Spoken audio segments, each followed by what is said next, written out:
अस्सलामुअलैकुम वरहमतुल्लाहि वबरकातुहू।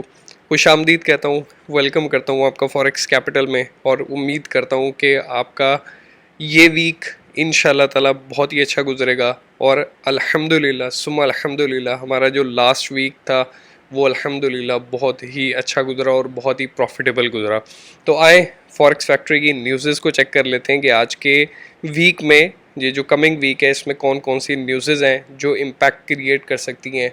अच्छा, मंडे वाले दिन inflation expectation quarter on quarter New Zealand है। अच्छा, उसके बाद बाकी इतनी वो ख़ास इंपॉर्टेंट न्यूज़ नहीं है पूरे मंडे के अंदर। तो मंडे में इम्पैक्ट क्रिएट होता है सिर्फ और सिर्फ एक चीज़ का, कि जो सैटरडे संडे में जो भी न्यूज़ ब्रेक हुई होती है और जितना भी ऐसा जो भी मामलात वीकेंड के अंदर इन लोगों ने ट्वीट्स वगैरह की होती हैं या कोई भी एज सच डिसीजन इन्होंने मेक किया होता है, तो उसका जो इम्पैक्ट है वो आपको मंडे के वर्किंग डे में देखने में मिलता है। तो उसके बाद ट्यूसडे वाला दिन है। ट्यूसडे वाला दिन भी इतना कोई ख़ास इंपॉर्टेंट डे नहीं है, इसमें भी सारी की सारी लो इम्पैक्ट न्यूज़ है। उसके बाद वेडनेसडे वाला दिन है। वेडनेसडे वाले दिन सीपीआई मंथ ऑन मंथ, ये काफ़ी ज़्यादा इम्पॉर्टेंट न्यूज़ है। तो ये आप डिक्रीज़ चेक कर रहे हैं 1.3% से, इसका जो डिक्रीज़ है। तो एज़ पर अगर ये डिक्रीज़ हो जाता है तो ऑब्वियस सी बात है कि इनकी इन्फ्लेशन जो है वो अंडर कंट्रोल हो सकती है। उसके बाद ये जो इन फ्यूचर दोबारा से रेट हाइक की बात कर रहे हैं, तो ये उस रेट हाइक को ये लोग पोस्टपोन कर देंगे और पॉसिबिलिटी है कि जो यूएसडी इंडेक्स है वो अपने एक्चुअल पर ट्रेड करने के लिए ड्रॉप हो जाए। और अभी बहुत ज़्यादा अपसाइड ट्रेड कर रहा है, तो ऑटोमेटिकली जैसे ही इन्फ्लेशन, इनकी जो कंज्यूमर प्राइस इंडेक्स है, अगर ये डिक्रीज़ हो जाता है तो ऑब्वियस ही बात है इनको ये भी पॉसिबिलिटी है, ये भी पॉसिबिलिटी है। अच्छा, ये इसको कंफर्मेशन मत समझिएगा, पॉसिबिलिटी है कि ये अपना इंटरेस्ट रेट भी डिक्रीज़ कर दें। तो उसके बाद core CPI month on month, ये भी decrease as per the forecast. अगर फोरकास्ट से हटकर डाटा आ जाता है तो ऑब्वियस सी बात है मार्केट के अंदर काफ़ी ज़्यादा वॉलेटिलिटी आपको देखने में मिल सकती है। उसके बाद USD PPI month on month Thursday वाले दिन का डाटा, ये भी डिक्रीज़ हो रहा है। उसके बाद core PPI month on month, ये सस्टेन कर रहा है। उसके बाद अनएम्प्लॉयमेंट क्लेम्स ये इंक्रीज़ हो रहे हैं।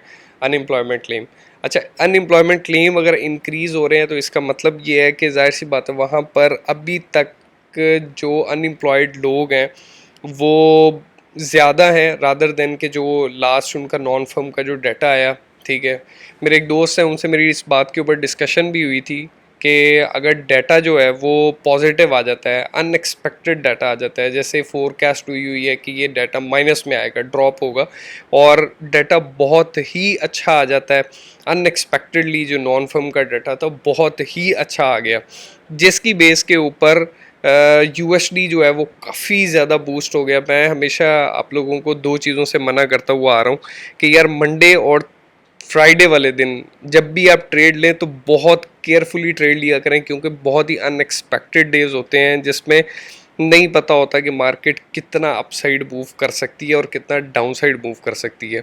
तो जैसे गोल्ड, आपने देखा कि मार्केट कितना बैरिश हुई, कितना यानी कि ड्रॉप लिया, तकरीबन 20 से 25 डॉलर का ड्रॉप था। तो ये काफ़ी मैसिव होता है। ठीक है, तो इस चीज़ को आप लोगों ने मद्देनज़र रखना है कि मंडे और फ्राइडे वाले दिन हो सके तो आप ट्रेड सिर्फ 3 दिनों में किया करें, ट्यूसडे, वेडनेसडे और थर्सडे में। उसके बाद फ्राइडे वाला दिन काफ़ी ज़्यादा इम्पॉर्टेंट है। GDP month on month, GBP का डिक्रीज़ हो रहा है। उसके बाद जीडीपी क्वार्टर ऑन क्वार्टर, तो ये भी डिक्रीज़ हो रहा है। अच्छा, इसमें अगर मैं इसका आपको चार्ट दिखाऊं तो इतना कोई ख़ास फ़र्क नहीं पड़ेगा। ठीक है, और अगर इसका भी चार्ट देखें तो इसमें भी कोई ख़ास फ़र्क नहीं पड़ेगा। उसके बाद कंज्यूमर प्राइस इंडेक्स है, ठीक है, इंक्रीज़ हो रहा है, तो इसका भी कोई ख़ास इम्पैक्ट नहीं पड़ेगा यहाँ पर। इसका ये वाला डाटा यानी कि 90 प्लस जो इसका कंज्यूमर सेंटिमेंट है, अगर इसका आना, ये एक पॉजिटिव होने की निशानी होती है, यूएसडी के काफ़ी ज़्यादा पॉजिटिव होने की निशानी है। तो एज़ पर के मार्केट 2019 से नीचे की तरफ इसकी यानी कि डिक्रीज़ होता जा रहा है सेंटिमेंट जो है वो यूएसडी का। तो उसके बाद ये वाला भी हम लोग ग्राफ चेक कर लेते हैं ताकि पता चल जाए कि ग्राफ में इन एक्चुअल जो है वो इन एक्चुअल 0.6% से लेके -0.50%। ठीक है, तो इतना को ख़ास इम्पैक्ट क्रिएट नहीं करेगा मुझे जहाँ तक लगता है कि जो नेक्स्ट वीक है वो आपके लिए प्रॉफिटेबल भी हो सकता है और नॉन प्रॉफिटेबल भी हो सकता है, क्योंकि मार्केट की मूवमेंट इतनी है एक्सपेक्टेड नहीं है मेरे अकॉर्डिंगली, माइट भी गलत भी हो सकता हूँ मैं। उसके बाद आए एनालिसिस को चेक कर लेते हैं कि अच्छा, ये एनालिसिस करने का मकसद सिर्फ़ और सिर्फ ये होता है कि आपको मेरा टेक पता चल जाए, आप अपनी स्टडी लाजमी किया करें और उसके बाद ट्रेड को एग्जीक्यूट किया करें। जीबीपी यूएसडी पर मेरा जो टेक है कि मार्केट अपसाइड करेक्शन ले सकती है। ठीक है, अगर आप देखें तो मार्केट बैरिश उसके अंदर है ना कि बुलिश के अंदर। जो मार्केट ने फ्राइडे वाले दिन एक ये जो डिप लिया है, ठीक है, मार्केट बहुत मैसिवली ड्रॉप हुई थी। तो मार्केट का ये जो अब ट्रेंड है ना, ट्रेंड की ये जो लाइन है, आप इसको ऑब्जर्व करेंगे तो आपको थोड़ा सा ये चीज़ आइडेंटिफाई हो जाएगी कि मार्केट, अच्छा ये जो एक्सपोनेंशियल मूविंग एवरेजेस हैं इसके बारे में मुझसे एक दोस्त ने रिक्वेस्ट की है कि यार आप इसके ऊपर थोड़ा सा एक वीडियो बनाएं जिसमें आप ये जो आप जो लाइंस मार्क करते हैं, लो हाई हाई लो, ठीक है, तो इसको थोड़ा सा समझा दें और उसके बाद एक्सपोनेंशियल मूविंग एवरेजेस का क्या कमाल होता है तो उसके अकॉर्डिंगली भी हमें गाइड कर दें। तो इंशाल्लाह ताला मैं इन कमिंग डेज़ आप लोगों को ये वाली वीडियो भी बना कर दे दूँगा। उसके बाद मार्केट जो है वो अनएक्सपेक्टेडली मार्केट ड्रॉप हुई। ठीक है, अनएक्सपेक्टेडली इसलिए कह रहा हूँ क्योंकि फ्राइडे का जो डाटा था वो नेगेटिव आने का ज़्यादा चांस था रादर देन के, जाहिर सी बात है अब जिसने फोरकास्ट की है उसने स्टडी की है, उसने स्टडी करने के बाद उसकी फोरकास्ट की है कि ये डाटा इस तरह आ सकता है। तो एक्चुअल में इसका मतलब ये थोड़ी होता है कि अब तजिया निगार जो हैं वो उनको बिल्कुल भी किसी भी चीज़ का ना पता हो। ठीक है, तो और वो जितना भी तजिया करते हैं उसके अकॉर्डिंगली अगर डाटा नहीं आ रहा, ठीक है, तो इसका मतलब ये है कि या तो वो डाटा फेक है, ठीक है, या उस डाटा के अंदर कोई ना कोई ग्लिच ज़रूर है जिसको वो करेक्ट करते हैं इन कमिंग डाटा जो भी आने वाला होता है। ठीक है, तो मार्केट, मुझे जहाँ तक लगता है कि एक्सपेक्टेशंस ये है कि मार्केट की यहाँ से करेक्शन है और करेक्शन के बाद यहाँ से एक ड्रॉप है। ठीक है, और ये ड्रॉप मैसिव भी हो सकता है, ये भी पॉसिबिलिटी है कि यहीं से ड्रॉप हो के मार्केट जो है इस वाले लो को, इस वाले लो को और इस वाले लो को ब्रेक कर जाए। तो लेट्स सी, अगर मार्केट 1.2160 से अगर अपसाइड सस्टेन करती है तो मार्केट 1.22 ये जो हाई है, ठीक है, इसको ब्रेक कर सकती है। 1.2300 कह लें, ठीक है, इस वाले हाई को ब्रेक करके मार्केट अपसाइड जा सकती है।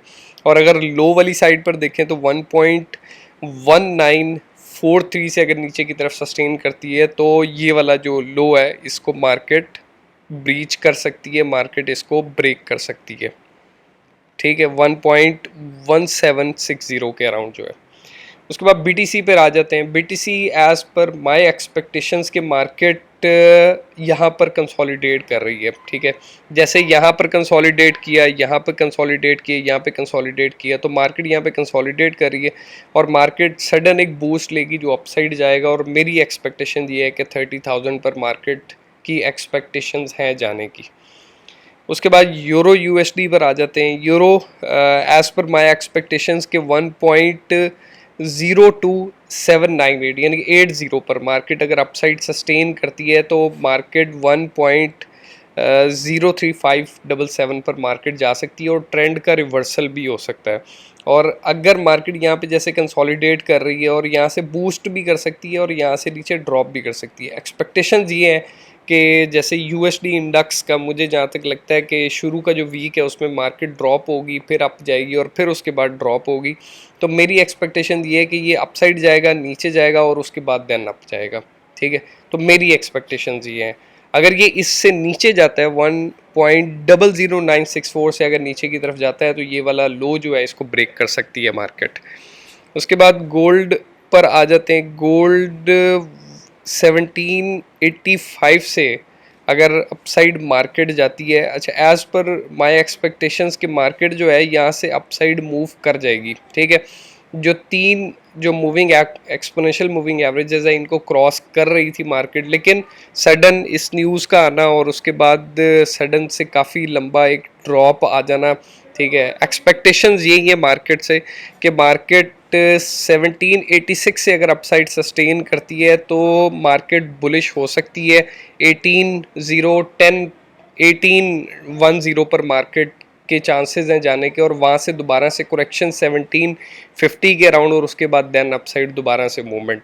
तो मैंने आप लोगों को एक चीज़ समझाई थी कि मार्केट का स्लोली स्लोली डाउनसाइड आना और उसके बाद अपसाइड इस तरह नहीं होगा कि मार्केट यहाँ से सीधा अपसाइड चली जाएगी। मार्केट स्लोली स्लोली करेक्शन लेगी, फिर यहाँ पे कंसोलिडेट करेगी, फिर अपसाइड मूव होगी, ठीक है। और 17 अगर 50 से अगर नीचे की तरफ सस्टेन हो जाती है तो 1723 या ये वाला लो भी ब्रेक हो सकता है। उसके बाद यूएसडी जेपीवाई पे आ जाते हैं। USD JPY as per my expectations के मार्केट करेक्शन ले सकती है 133 तक, ठीक है। और उसके बाद अगर 135 को अगर मार्केट अपसाइड ब्रेक करती है तो 137 पर दोबारा से मार्केट ट्रेड कर सकती है। इस वाले एरिया में जो कंसोलिडेट कर रहा था यहाँ पे मार्केट कंसोलिडेट हुई, मार्केट ऊपर गई, फिर कंसोलिडेट हुई, फिर नीचे आई, फिर अपसाइड, फिर यहाँ पे कंसोलिडेट करके मार्केट एक दफ़ा दोबारा इस वाले हाई को ब्रेक कर सकती है। उसके बाद यूएसडी इंडेक्स पर आ जाते हैं। USD index as per my expectations के मार्केट जो है यहाँ से इन स्टार्टिंग वीक मार्केट यहाँ से नीचे की तरफ आएगी अपसाइड, और देन एक ड्रॉप। ये जो ड्रॉप है ये फ्राइडे को भी एक्सपेक्टेड है और मार्केट का थर्सडे को भी एक्सपेक्टेड है, ठीक है। तो इंशाल्लाह ताला हम लोग इस वीक में भी काफ़ी अच्छा प्रॉफिट गेन करेंगे। उम्मीद करता हूँ कि एनालिसिस अच्छे लगे होंगे और काफ़ी आप लोगों के लिए प्रॉफिटेबल जो चीज़ें आप लोगों के लिए डिस्कशन होती है तो यार इसको लाइक भी कर दिया करें, सब्सक्राइब कर दें और अपने दोस्तों के साथ शेयर किया करें, ताकि जितना भी नॉलेज, जितनी भी चीज़ें आप लोगों को पता चली हैं यार, ये एक पॉजिटिव चीज़ है जो आप लोगों को पता चली है, ठीक है। इसके ऊपर अगर ट्रेड करके आप अगर मुनाफे के अंदर आते हैं तो 10 अगर लोग और भी मुनाफे के अंदर आ जाएंगे तो यार इसमें मेरा ख्याल है कि कोई बुरी बात नहीं है।